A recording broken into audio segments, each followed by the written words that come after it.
করছি egg potato biryani. আপনার সম্পূর্ণ ভিডিওটি দেখার অনুরোধ রইল, স্কিপ না করে। একদম দোকানের মতন চিকেন বিরিয়ানির মতন আপনারা বাড়িতে খুব সহজে বানিয়ে নিতে পারেন। এদিকে জল বসিয়ে তেজপাতা, লবঙ্গ, দারচিনি দিয়ে 1 চামচ নুন দিয়ে জলটাকে ঢাকা দিয়ে একটু ফুটিয়ে নিয়ে চালটাকে দিয়ে দিলাম।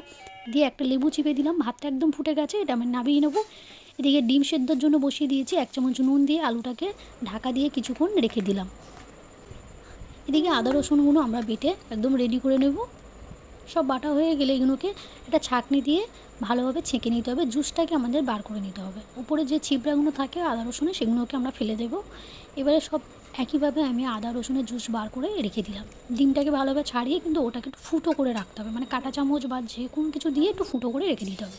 এদিকে সাদা তেল দিয়ে কড়ার মধ্যে তেলটা গরম হয়ে গেছে। বেরেস্তার জন্য পেঁয়াজ দিয়ে লাল লাল করে বেরেস্তার জন্য তুলে নিলাম। অল্প পেঁয়াজ রেখে দিলাম, ওর মধ্যে জল দিয়ে দিলাম কাশ্মীরি লঙ্কার গুঁড়ো 1 চামচ, নুন এবং আদা রসুনের জুস। আর দিয়ে দিতে হবে বিরিয়ানি মশলা, জায়ফল, স্টার অ্যানিস এবং জয়িত্রী। জায়ফলটাকে এইভাবে ঘষে আপনারা কিন্তু একটা ছিলার থাকে না, যেটা দিয়ে এটা দিয়ে ঘষে দিতে হবে। ফুটে গেলে ঢাকা দিয়ে ফুটিয়ে নিলে আলুগুলোকে দিয়ে দিতে হবে। এদিকে তেলের মধ্যে লাল লাল করে ডিমগুলোকে হলুদ এবং নুন দিয়ে ভেজে নিলাম। এদিকে দেখতেই পাচ্ছেন আলুটা একদম সেদ্ধ হয়ে গেছে পারফেক্টভাবে। কাঁটা চামচ দিয়ে চেক করে নেবেন। আলুটাকে তুলে নিলাম, দিয়ে যে জলটা সেটাকে ছেঁকে নিলাম। এদিকে বিরিয়ানি দমের জন্য আমরা হাঁড়ি রেডি করে নিলাম। একটু ঘি দিয়ে দিলাম। গরম করে ঘিটা দিয়ে আলু এবং ডিমটাকে নিচে দিয়ে দিলাম বিরিয়ানি মশলা এবং বেরেস্তার জন্য যে পেঁয়াজটা করেছিলাম সেই পেঁয়াজ দিয়ে দিলাম। এবার যে ছেঁকে নেওয়া যে জলটার মধ্যে, ওইটার মধ্যে আমরা দিয়ে দিলাম গোলাপ জল, কেওড়া জল এবং আতর পরিমাণ মতন সব দিয়ে দিলাম কেশর ভেজানো দুধ এবং 1 চামচ চিনি দিয়ে নাড়াচাড়া করে নিলাম। এদিকে কেশর ভেজানো দুধের মধ্যেও আতর 3 ফোঁটা এবং হাফ চিপি মতন গোলাপ জল, হাফ চিপি মতন কেওড়া জল দিয়ে রেখে রেডি করে নিলাম। এবার যে জলটা ছিল সেটাকে আমরা দিয়ে দিলাম।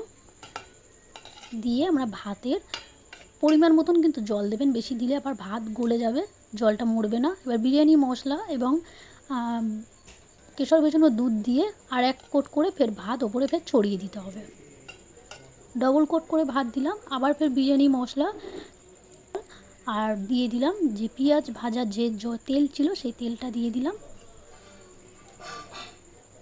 বেরেস্তা দিয়ে দিলাম ওপর থেকে, দিয়ে রেখে ঢাকা দিয়ে আমরা দমের জন্য একটা মোটা তাওয়া দিয়ে হাই ফ্লেমে 10-20 মিনিট, 15 মিনিট আর লো ফ্লেমে 15 মিনিট দিয়ে এটাকে ওপরে একটু ঘি দিয়ে চেক করে নিয়ে আপনারা কিন্তু ঢাকা দিয়ে কিছুক্ষণ রেখে দিয়ে আবার নামিয়ে নেবেন। দেখতেই পাচ্ছেন আমাদের বিরিয়ানি একদম রেডি হয়ে গেছে। আপনারা খুব সহজে একদম দোকানের মতন টেস্টি চিকেন বিরিয়ানি খুব সহজেই বানিয়ে নিতে পারেন, এরকম চিকেন বিরিয়ানির মতন, মানে এগ পটেটো বিরিয়ানি। তো আপনাদের এই রেসিপিটি কেমন লাগলো অবশ্যই কমেন্ট করে জানাবেন। ভালো লাগলে লাইক, কমেন্ট, শেয়ার করতে একদমই ভুলবেন না। আপনাদের মূল্যবান সময় দিয়ে আমার এই ভিডিওটি দেখার জন্য অসংখ্য ধন্যবাদ।